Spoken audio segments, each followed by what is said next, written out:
Well, in just about 6 or 8 seconds, we expect to see the governor with his address to the state. And let's go there now.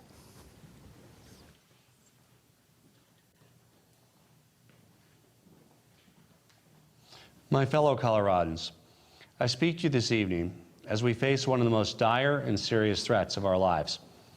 Exactly 1 month and 1 day ago, we confirmed the first case of this new coronavirus here in Colorado. Since then, in just 1 month, even though it feels like a lot longer, it seems like it's overturned our society, turned everything upside down. The simple things that we like to take for granted have been taken away by a pandemic that shocked our state, our nation, and our world. It seems surreal. It seems like a cruel, ironic joke. Here we are, a state of people who love the outdoors, suddenly quarantined inside, told not to visit our majestic mountain towns and world-class ski resorts.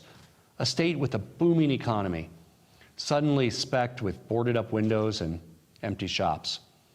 A state of darers, dreamers, and doers, suddenly boxed in by 4 walls, a floor, and a ceiling. I know many of you watching this evening are distressed, frustrated, angry, not just because we're all stuck inside, but because we're unsure of what the future holds for ourselves and our loved ones. We all want a timeline. When will this nightmare be over? How will we pay the rent or mortgage? How can we keep the family business afloat? How can we keep our loved ones safe? Questions like these are keeping many Coloradans, including me, up at night. It's okay to feel this way. You're not alone. This crisis is impacting us all in so many ways. It's unlike anything we've seen before in our lifetimes. A severe public health emergency and a severe economic emergency hitting us at the same time. We can't live without an open and functional economy and market. People need to be free to engage in commerce and transactions, trade and work, but we simply can't function normally while we're living day to day in mortal fear of a deadly virus. The sheer size of this crisis has forced us to take a series of drastic measures that we would have thought unthinkable, unimaginable just a month ago. And in order to save lives and prevent more widespread economic damage, we need to continue to take bold action. The President and top national health experts at the Center for Disease Control have set a national goal of April 30th as the date that extreme social distancing measures like stay at home can likely end. I'm hopeful we can get things going sooner in Colorado. We're not just hoping, but working hard to be able to end as many of these devastating limitations on movement and commerce as quickly as possible. This evening, I'm announcing that our Colorado stay-at-home order is now planned to end April 26th, 2 additional weeks beyond the current order, several days ahead of the national goal. If there's any way to safely end it sooner, I will. And likewise, if Coloradans aren't staying at home and the numbers of dead and dying continue to pile up, could go longer. The reason for the April 26th date is simple, because the data and the science tell us that staying at home is our best chance, our only realistic chance to avoid a catastrophic loss of life, the death of thousands of our friends, our neighbors, our family members. We're fighting an invisible enemy, a virus that is both deadly and extremely contagious. The fewer social interactions we have with one another, the fewer opportunities there are for people to spread the virus to others, and the fewer infections we'll have in our state. We're also in a race against the clock, because if too many people get seriously ill all at once from the virus, our healthcare system simply won't have the capacity to handle all of those sick patients.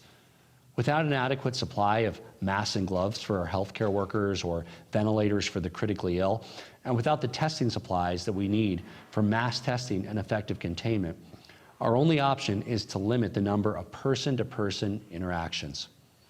Like many of you, I'm beyond furious that we've been forced to shut down large portions of our economy, putting tens of thousands of people out of a job, because as the wealthiest nation on the face of the earth, we still don't have access to the supplies and testing we need to mount a proper, more targeted response. I know that we would all rather be going back to work tomorrow instead of collecting government stimulus checks or unemployment insurance. I know that business owners will have to make even harder decisions this month. I know that we all want this to end as soon as possible. But if the choice is between a temporary shutdown and a catastrophic loss of life, the choice is clear. These closures and restrictions will be temporary, but when you lose a life, you lose it forever. And in fact, the economic consequences would be even more severe and more prolonged if we completely overload our hospital system. The longer this economic paralysis lasts, the fewer jobs there will be to return to, and the more difficult the recovery will be. Thankfully, a silver lining is just beginning to emerge in Colorado. The data is telling us that thanks to the actions we've taken and you've taken, we're starting to make progress. At the beginning of this crisis, the number of positive cases in Colorado was doubling every 1.5 days. Today, the number of positive cases is about doubling every 6 to 7 days. That means the spread of the virus is beginning to slow. This is a remarkable achievement by you, the people of this state, and I want to thank each and every one of you who's been taking this seriously and staying home. You're truly helping to turn the tide against this deadly virus. This is not the time to abandon what's been working. Quite the opposite. We need to keep up the good work for a while longer so we can eventually return to a level of normalcy in our economy and our society. That means washing your hands frequently with soap and water, wiping down surfaces, avoiding touching your face. Most importantly, we need to stay at home and not go out unless it's absolutely necessary. And when we do go out, you need to stay at least 6, 8, 10 feet away from others and wear a cloth facial covering or a mask when you absolutely need to leave your home. And you don't need to buy a mask or even buy craft materials for one. You can simply make one from an old t-shirt or just use a scarf. Really, any facial mask that covers your mouth and your nose works as long as it doesn't interfere with your own breathing. By following these steps, you're saving lives. Could be the life of your grandparent, your parent, your aunt, your uncle, your cousin, your child, your friend. It could even be your own life. The better job we do of staying in, the sooner we'll be able to go back out. I know this isn't easy, but if we all do our part, we can beat this virus and get back to living our lives. Earlier today, I spoke with a family where both parents, Andrew and Christine, both children and both maternal grandparents were all sickened with coronavirus. 5 out of 6 are fully recovered, and we hope that grandma is well on the way to feeling better. They told me that the virus impacted each member of the family differently, and the outcome could have been different if they didn't have access to medical attention. Now look, 80 to 90% of those who get this virus won't need medical assistance, but between 10 and 20% will need hospitalized care. Right now, by using this valuable time to prepare for this coming surge in patients, we can make sure that everyone who has a chance to make it gets that fighting chance.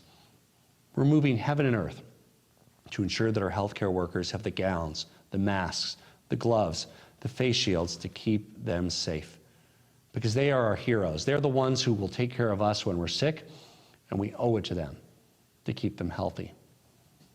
We're building more hospital beds and working to acquire more ventilators to make sure we have the capacity to handle the projected increase of severely sick patients. And I want to thank Colorado Hospitals and the Army Corps of Engineers for constructing hospital space to meet the needs. Finally, we're using our creativity, our innovative, scrappy, and independent spirit to obtain more tests so that we can have widespread testing and containment like South Korea and Taiwan, who've been able to successfully return to a level of normalcy by testing, quarantining and isolating individuals instead of quarantining an entire society. Recovery from both the virus and the economic devastation is possible, and we will get there. But all these efforts will be in vain, and many lives will be lost if we fail to do our crucial patriotic duty and stay home. By staying home and wearing a mask when you have to go out and practicing distancing and good hygiene, you're literally saving lives. The need to limit interactions is so great that the federal government is literally paying us to stay home. If you make up to $75,000 as an individual or $150,000 as a couple, you'll get $1,200 per person. And no matter what your income level is, you'll get $500 per child age 16 and under. This is not free money.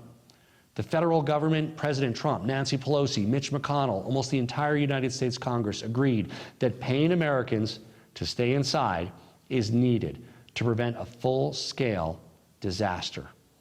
You need to earn this money by staying home, except when absolutely necessary to go out. The federal package also includes an incentive for companies to keep you on payroll, even if you're not able to go to work, to prevent even worse layoffs. On the state level, my administration is suspending regulations, deferring tax payments, eliminating red tape and in-person requirements for many license renewals, and working tirelessly to ensure that we're supporting our businesses and our workers as we all weather the storm to ensure a speedy economic recovery when this is past us.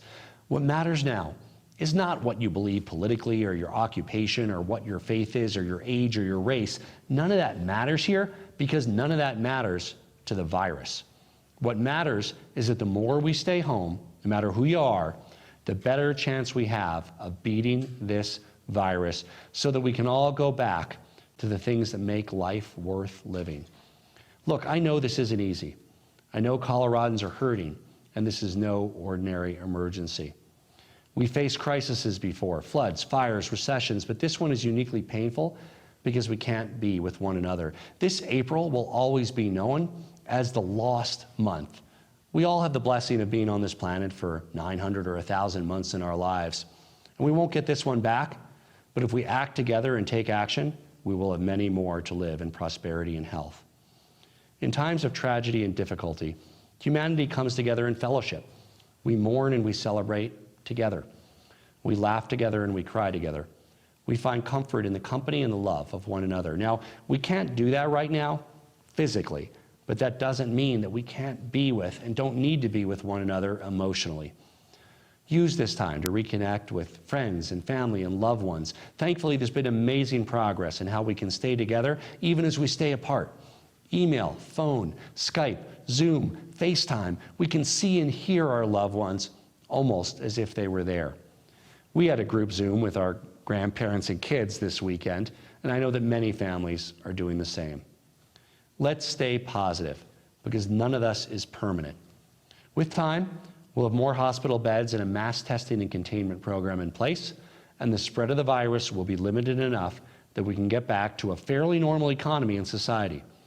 There will be a day in the not too distant future that we can physically be together once again, when we can go to bars and restaurants, attend schools and universities, churches, temples, and houses of worship, when grandparents can hug their grandchildren without the fear of getting sick, when we can once again feel the wind against our face as we ski down our favorite ski runs and hike our favorite trails. But that day is not today, nor is it tomorrow. Right now, we need to dig deep into our souls to muster the resolve, the courage, the fortitude to carry on and do our patriotic duty as generations have done before.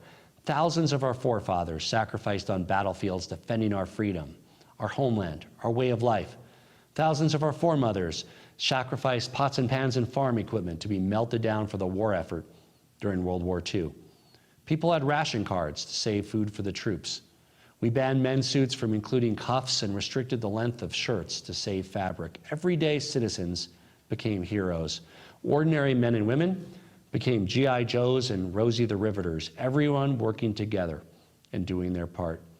We scraped and toiled and persevered, and we won.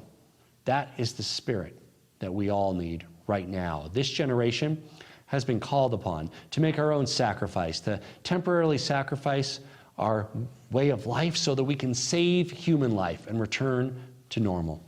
And I know that we can rise to the challenge once again.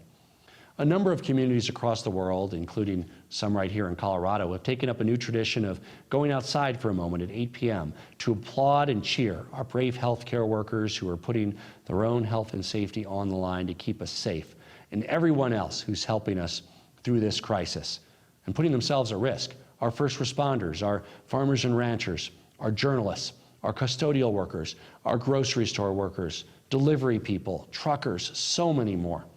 I want to encourage Coloradans to participate in this new tradition this evening and every evening this crisis is with us. Our appreciation for those putting themselves at risk unites us across the world. And the only way we're going to get through this is by working together as a state, as a nation, and as a world. Both China and Taiwan are donating masks and protective equipment to Colorado.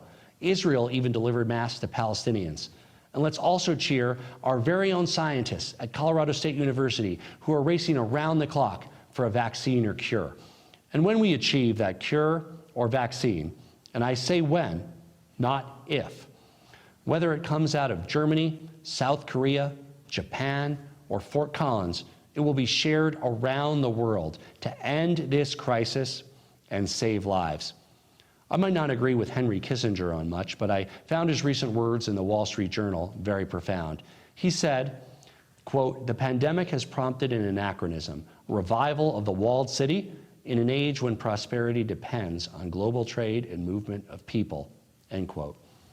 Colorado and America is not a walled city. We will survive this and return to health and prosperity by embracing the world rather than shrinking from it. And through this crisis, we'll reaffirm our identity as innovative, resilient, good-hearted people who care for one another. St. Francis of Assisi once said, quote, "All the darkness in the world cannot extinguish the light of a single candle," end quote. In these dark times, we all have a light to shine, and that light is the goodness within all of us. We see that light in the young man who picks up groceries and medicine for an elderly neighbor so they don't have to go to the store and risk getting the virus. We see that light in the small business owner keeping her employees on payroll because it's the fair and decent and right thing to do. We see that light in the parents who do their best to explain these difficult times to their children and making sure they know the truth of that wisdom, that a single candle is enough to light the dark. We see that light in the teams of doctors and researchers and scientists spending week after week in labs all over the globe, burning the midnight oil, showing that light, searching for the cure to save the world. We need everyone to do their part. We need everyone to show that light. And when we do, as I know we will, we'll find our way out of this darkness and into the light of a brilliant new day. Thank you. God bless the great state of Colorado, and God bless the United States of America.